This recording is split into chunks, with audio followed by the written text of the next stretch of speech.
This lesson is on graphing linear equations, in particular by using tables of values. Recall that a graph is a set of all the points on a coordinate plane, which looks like this, that satisfy an equation. So let's look at our first equation, 3x minus 2y equals 1. To plot all the points that satisfy this, we need to find pairs such that we can put in the x and y, and it satisfies the equation. So let's just pick 1 for x, arbitrary number. So if x is 1, then we have 3 times 1 minus 2y equals 1. We can solve this equation using algebra. So this is 3 minus 2y equals 1, which then we can subtract the 3 from both sides. We have negative 2y equals negative 2. Divide both sides by negative 2, and we get y equals 1. This means that 1, 1 is a point on our graph. Now, notice in the process of solving that we had divided by negative 2. So that means this number should be divisible by 2. So I'm going to actually choose my next number because this didn't end up being a fraction. I'm going to choose it to be 2 more than what I just did. So I'm going to choose it to be 3. Now the guessing process, you just have to get the hang of it. After a while you get the hang of choosing the right numbers to produce nice integer values. But I'll show you in a sec what would happen if you got a fraction. So no big deal. So what if x was 3? So that would be 3 times 3 minus 2y equals 1. So that's 9 minus 2y equals 1. Subtract the 9 from both sides and you get negative 2y equals negative 8. Divide both sides by negative 2 and you get y equals 4. So 3, 4 is a point on the graph. Great. What if, say, we didn't skip by 2 and we chose, say, 0 for x? Or you could choose a negative number as well. It's always good to spread your points out, but let's just choose 0. So 3 times 0 minus 2y is equal to 1. That leaves us with negative 2y is equal to 1. But when we divide by negative 2, we get a fraction. That's okay. Put it down as a fraction. 0, negative 1/2 is a point. 0, negative 1/2. In this case, negative 1/2 isn't too difficult to graph, but what if you had 5/6? That wouldn't be a very precise point to graph. However, you could approximate it. So it's good to have a few points that are at least a few points that are nice integer values. You could also choose your y value. So let's just say we picked y to be negative 2. So if y is negative 2, in this case we're going to, instead of replacing the x, we're going to replace the y. Now this is a possibility. You don't have to do this. You can always replace the x, but I'm just showing you that you could choose it to be this way as well. So that would give me 3x plus 4 is equal to 1. If I subtract the 4 from both sides, I get 3x is equal to negative 3. Divide both sides by 3, I get negative 1. So that tells me that negative 1, negative 2 is also a point. And this satisfies the pattern.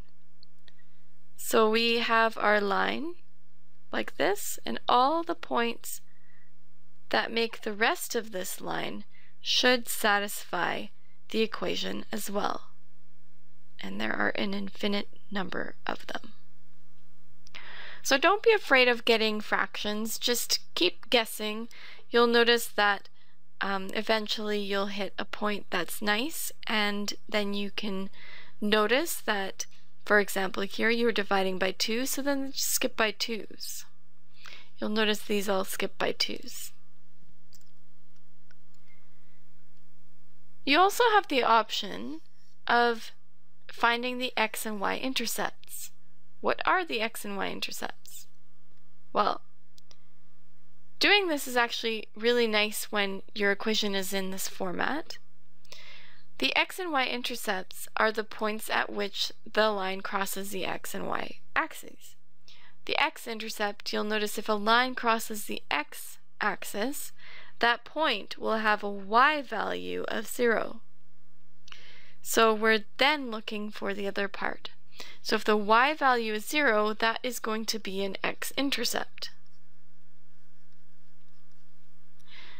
You'll notice if the x value is 0,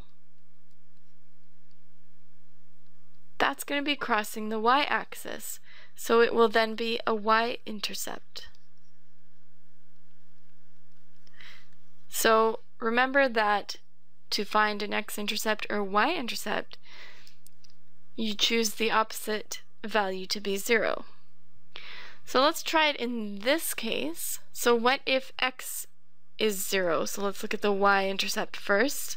So that'd be 5 times 0 plus 2y equals 10.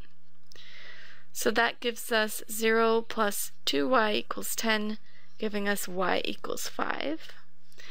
So 0, 5 is a point, and our x-intercept will be the y value being 0, which then leaves us with 5x equals 10, which leaves us with x equals 2. So 2, 0 is our point there.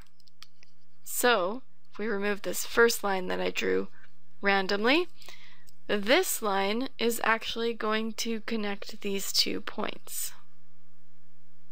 And please use a ruler. There are special cases when you don't have anything else except for one variable. In those cases, you just have to assume that the other variable that's not there can be anything at all.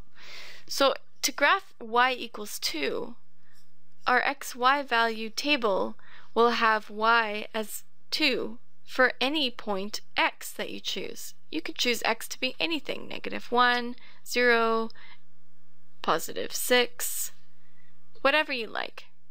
So you'll notice that graphing that you'll have -1, 2, 0, 2, 6, 2, 4, 2, 3, 2, -3, 2. You can see the pattern. As long as the y value is 2, you'll actually get this beautiful horizontal line. So what do you think is going to happen when you have x equals 1? Well, it's going to be vertical. But you can always check with the table of values, plug in a point. You know x has to be 1, and y can be anything. So as long as x is 1, 1, -2, 1, 4, 1, 5, any point that you desire, as long as the x value is 1. So those are some special cases to be aware of.